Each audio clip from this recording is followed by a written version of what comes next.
Hala ka! Anong ginawa mo? Pinaril ko. Bakit mo binaril? Mabait pa naman to na tao. Talaga? Pinahiram nga ako niya ng 1,000 eh. Eh, wala na. Patay na yan eh. Magbabayad pa naman ako ngayon. Hala, nabuhay.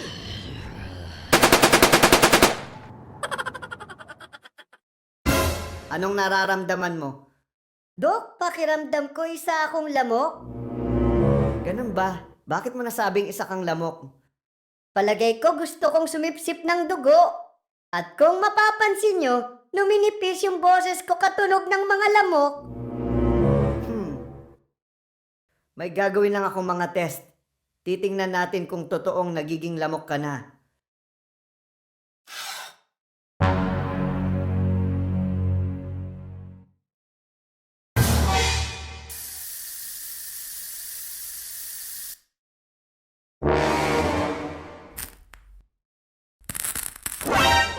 Hindi ka natakot sa katol.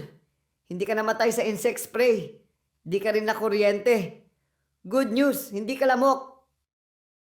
Nako, salamat naman. Reresetahan lang kita ng pampatulog tapos pwede ka nang umuwi. Salamat po, Dok. Saan nga pala dito ang daan palabas? Dito? Saan ka ba pumasok? Sa bintana po. Di kasi ako makadaan sa screen door. Bobert, anong oras na? Papasok ka pa ba? Sorry, boss. Pinasok ng magnanakaw yung bahay ko kagabi. Ha? Anong nangyari? Nahuli na ba yung magnanakaw? Hindi, nandito pa rin. Bakit nandyan pa rin? Walang mahanap na pera eh. Kaya tutulungan ko muna.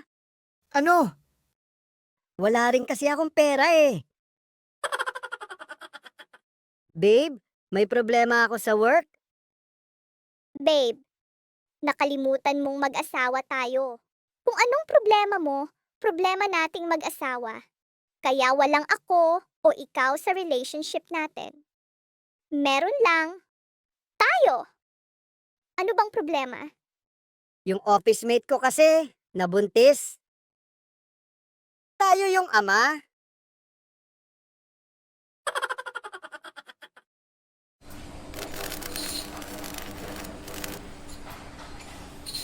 Magaling ka. Dapat magtrabaho ka sa kumpanya ko. Boss, sa kumpanya mo naman talaga ako nagtatrabaho. Alam ko. Sabi ko magtrabaho ka sa kumpanya ko, hindi yung tutulog-tulog ka lang. Sayang pinapasweldo ko sa'yo. Ano ang iyong kahilingan? Gusto ko ng elevator papuntang buwan. Imposible ang hiling mo. Hindi ko matutupad yan.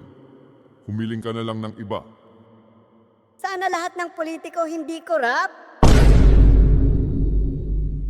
Gusto mo ng gold na elevator? Gaano kalaki ba ang gusto mo? Isama natin buong barangay nyo.